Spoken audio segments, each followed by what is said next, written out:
Hi, my name is JP III for VNSnow.com. 2012 and 2013 were the most important years for fans and developers of visual novels in the West. Well, I'm sure there were while a few developers who've been doing this forever, and I apologize for that. The reality is that the work produced in this 2-year span saw the release of some of the most influential games of our medium, including Katawa Shoujo, Analog a Hate Story, Cinders, Long Live the Queen, Everlasting Summer, and Kava Kava Deus Day. In its creative storm, two relatively small groups got together for NaNoRenO 2012 and released projects that caught the imagination of everyone who played them. One was Ristorante Amore by Cyanide T, and the other was Juniper's Knot by Dischan Media. Cyanide T will have their time on the examination table another day. Today we're here to talk about the second group, Dischan Media. Between their debut in 2012 and now, the group has only released 3 visual novels, their latest release happening in 2017, but technically being finished in 2015. The company has had its share of problems that proved strong enough to shut its doors 2 years ago, and we've cataloged them all on our website. However, now that it's clear Dischan is determined to keep going, it's important for us to look at why we're still so intrigued with this group, and a continuation of a series that barely got out of the door before its apparent untimely demise, Dysfunctional Systems. Most importantly, we're going to look on if it holds up to the critical and commercial praise it received in 2013, 4 years later.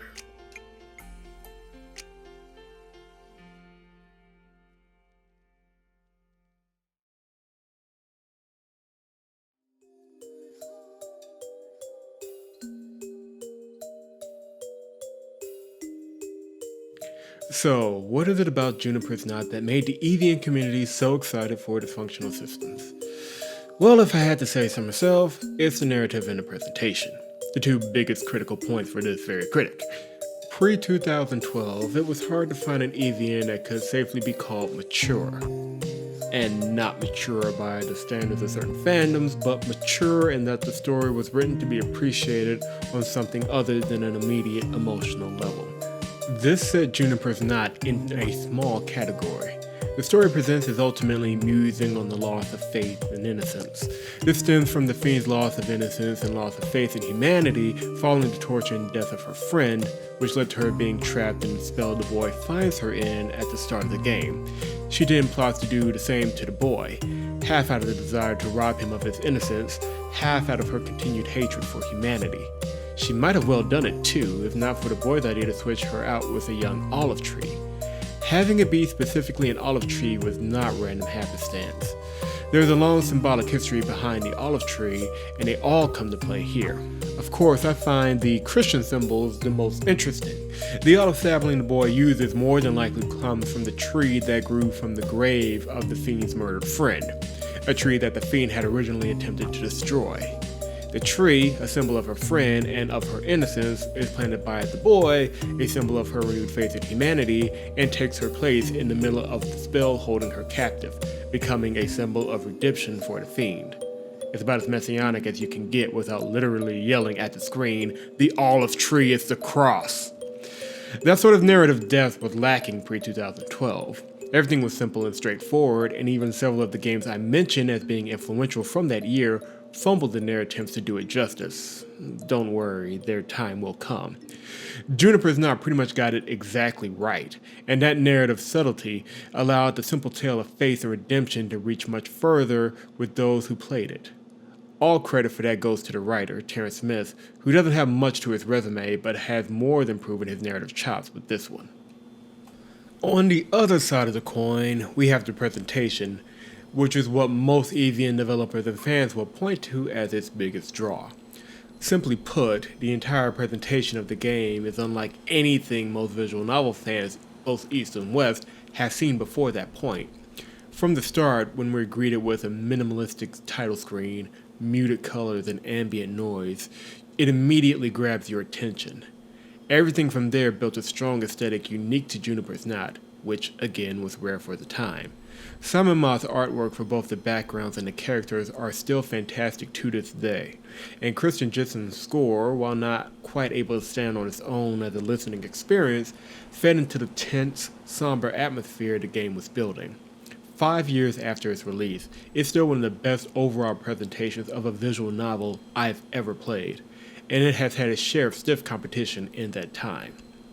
So, now we have the platform Dysfunctional Systems Episode 1 will launch from, a proven ambitious streak, a talented team behind the presentation, and the narrative chops to make it more than just a visual feast. So, let's see what they do with it.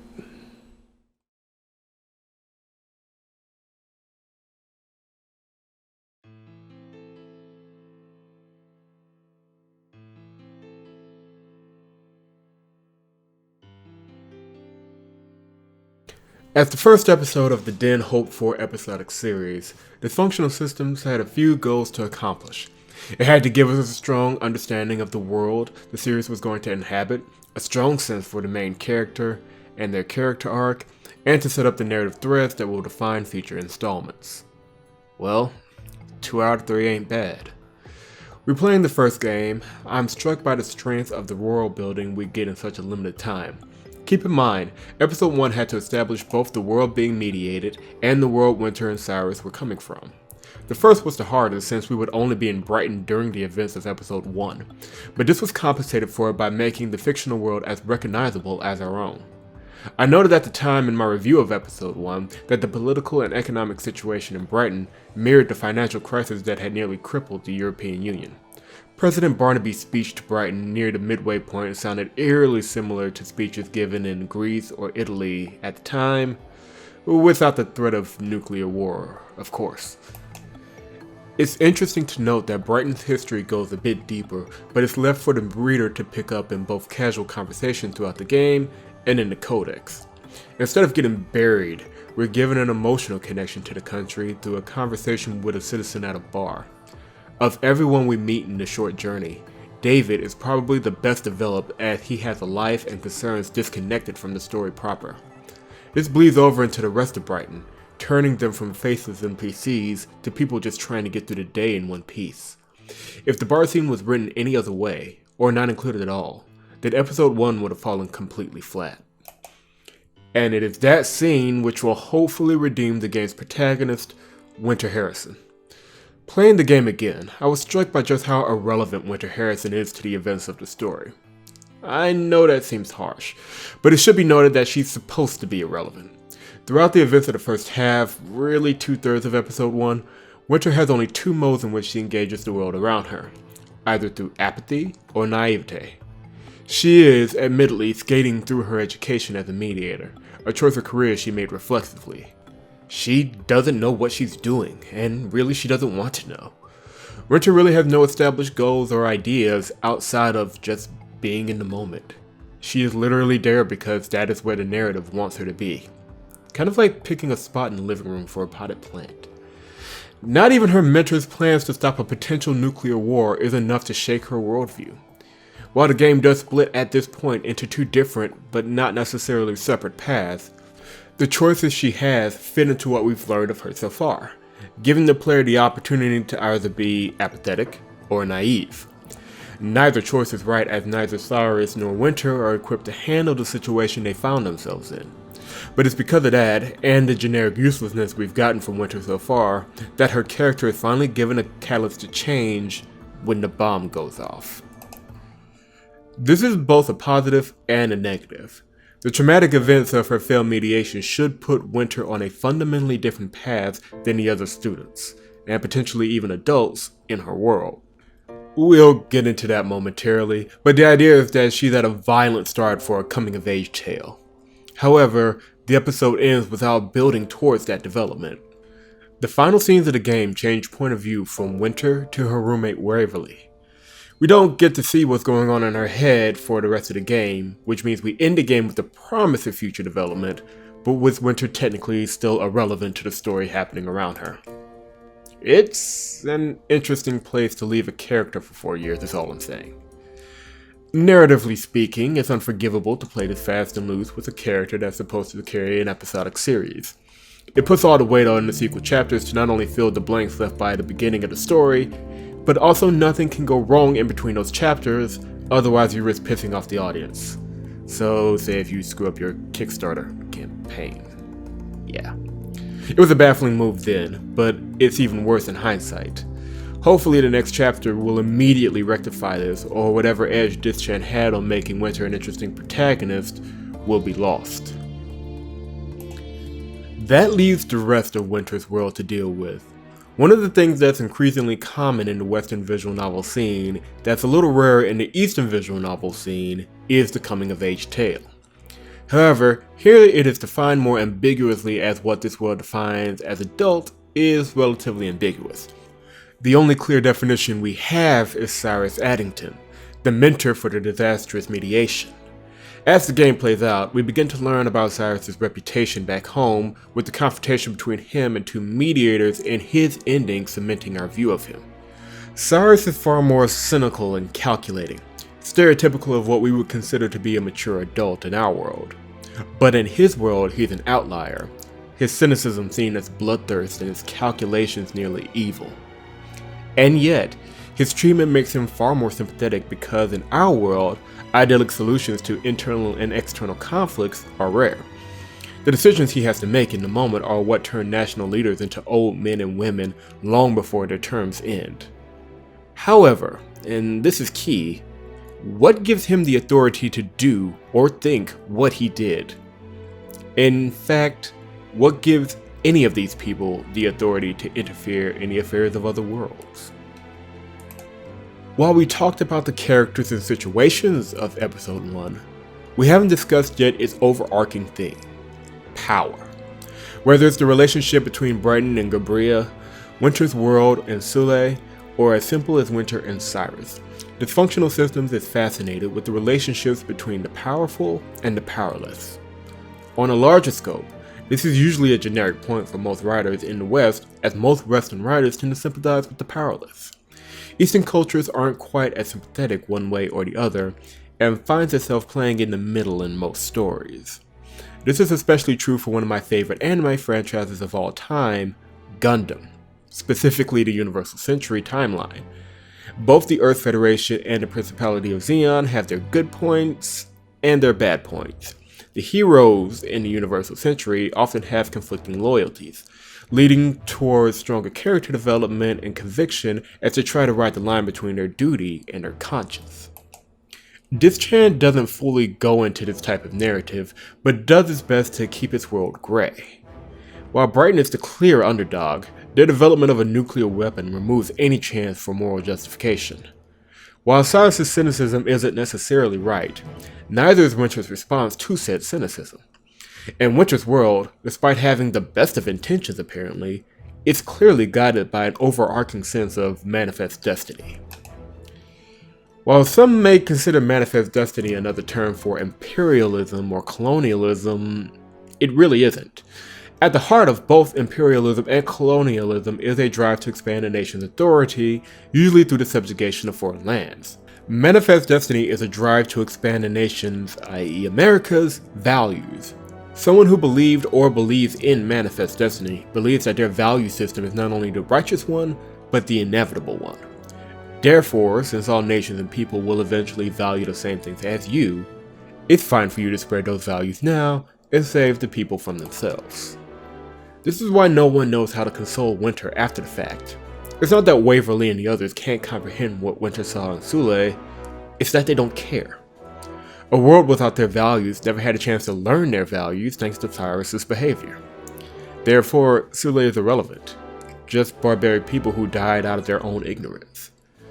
It's a dark chapter of a longer story at best, but it is still just one world in an infinite group of worlds under the invisible hand of a utopian empire who seems to them as little more than mice running through the maze the size of a galaxy. Winter's World is a place of well-intentioned, but ultimately cynical tyrants. And as of this writing, there is no one to counter them. The system itself is unchallenged, and this goes against the pattern of episode 1 that has been forming to this point.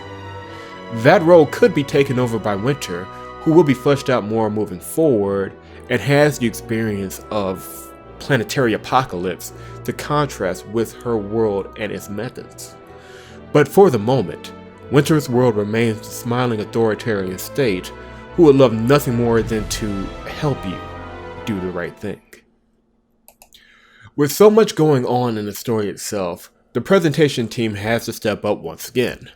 Credit to where it's due, they did. This is still one of the best looking English visual novels that have ever been made, mostly thanks to the team looking ahead and future-proofing themselves as much as possible. At the time, the standard aspect ratio for an EVN was 800 by 600. Dysfunctional Systems was one of the first, and few, to use a 720p aspect ratio. To understand just how forward-thinking this was from them, a 720 aspect ratio for EVNs is just becoming standard now, with 1080 and even 2160 a far-flung goal. Another small trick that helped episode 1 4 years later is its color palette. Here's a controversial opinion: the brighter the color palette, the quicker a piece of art will age. I believe it has something to do with how the eye absorbs light as the human body ages, but that's another show. The point is that it's a washed out color palette that not only sets a fantastic mode for this game, but also preserves the artwork, at least until we finally evolve past 720p. It also complements Simon Ma's style of art, which literally changes everything when it comes to art in EVNs. Now, to be fair, Ma wasn't alone in this. He was part of a class of great artists that came into their own that year. Their class includes Aro Cyanide, Raid, or Rade, one or the other, and Graciana Zelenska. We'll get to all of them in time, but before 2012, EVN art either used pre-made sprites or focused so hard on being a generic anime style, they all kinda look the same. There were very few EVNs that looked distinct, and by 2012, it was high time for a change. While Ma's style was still heavily influenced by anime and manga, you could immediately tell who it was who did it. This style gave a uniqueness to Dysfunctional Systems that helped it stand out, and subsequently other developers would look to craft their own distinct looks for their projects. It helps that Ma was given a lot of heavy material to work with. Even as simple as the bar scenes, or really the one we're all thinking of, the nuclear explosion, are done much better with his art style in mind. I simply cannot imagine the nuclear apocalypse scenes playing out any differently than they did, thanks to Ma's work. Each piece, from the character sprites to the event graphics, managed to capture the underlying heavy atmosphere of the game, never oppressing the audience in its bleakness, but never letting them feel fully at ease either. And while Ma can fall on the Masamune Shirow side of the artistic spectrum when it comes to how he chooses his work, there is still little to knock with his work here. The same goes for another EVN forebearer, Christopher Jensen, aka Combat Player. Like with artwork, music in the EVN scene has had a slow time finding a unique bend.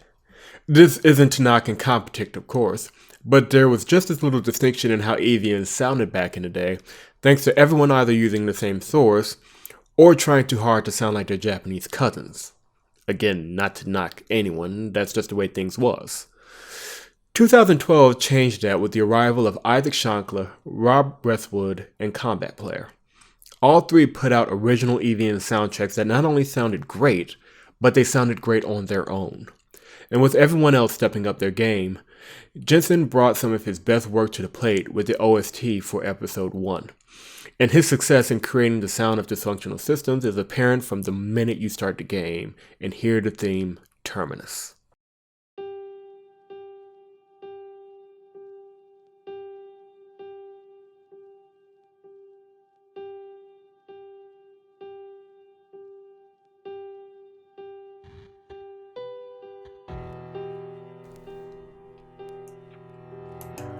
What separates Combat Player's approach to music from others in his class is that it's a bit more contemporary, relying more on modern house music influences than using electronica as a vessel for more classical ideas and compositions. There's also very little repetition in the episode 1 OST. Most game soundtracks, not just EVN soundtracks, remix tracks depending on what mood they're trying to evoke. Luckily, this game is short overall, which allowed Combat Player to focus on creating a leaner, more satisfying experience that punctuates every moment well without sounding repetitive. And there are so many fantastic tracks here. Listing favorites feel almost like a crime, actually. However, I do think it says something that sees the day, still brings a smile to my face as I imagine Winter's sudden, if not desperate, determination.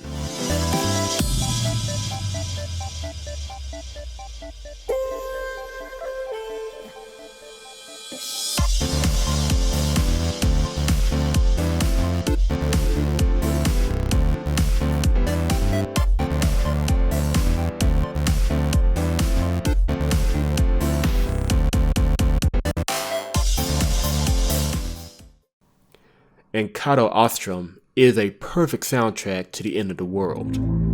And you can take that for what you will.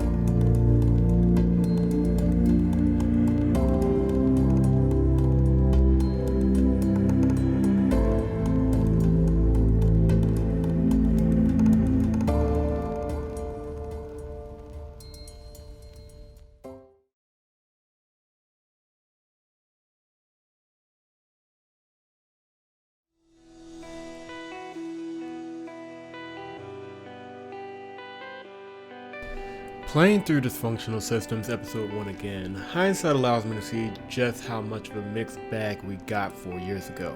Narratively speaking, it was the absolute bare minimum they could give us, with just enough to establish our main character and give her a crucible that could guide her moving forward. That's all we got out of Episode 1, along with a handful of conflicts that served mostly as background noise once we got to Winter's world. But it is still an opening chapter that, depending on everything going right for Dischan as the group moved forward. Unfortunately, that's when everything started going wrong for them. And yet, all the potential in the world is still there. I know I'm breaking with the conventional wisdom and a lot of fans and my fellow critics on the original draw of Episode 1. However, I can't deny that the conflict on Sule was great. The plot is grounded in reality with a human face to give it context, and the stakes are high enough to fundamentally not only change how we see our main characters, but also the very context of this story. Despite the science fantasy elements surrounding it, Episode 1 did what many Evians haven't done before or since: feel realistic. The issues it brings up in its portrayal of power relationships are still very real 4 years later. With so many economic and political issues unresolved, and the very real threat of seeing another nuclear device detonated sooner rather than later, the despair of Dysfunctional Systems is even more palpable now than it was in 2012. And as the series picks up where it left off, you can only wonder what new conflicts our current events have given these fictional mediators. Who, if anyone, will step up to challenge their idealistic tyranny, or if we're all destined to conform or be annihilated.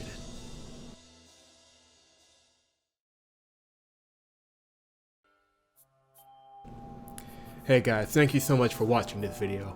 I've always enjoyed watching these type of video essays, and I hope I managed to do the format some justice in talking about one of the most important titles in this genre of gaming. If you like what you've seen here and you want to support these types of videos on this channel, please consider supporting VNs Now's Patreon. The first gold tier for the Patreon campaign would help me do 2 video essays a month, and that is certainly something I would love to bring to you guys. Special thanks goes to Jacob Sperong for their continued support of the Patreon campaign, as well as Lucas Rekovic, who made this particular video essay format popular, and quite frankly, this video wouldn't have been made if I wasn't a big fan of his work. Please check out his channel and support him if you can. Until next time, guys.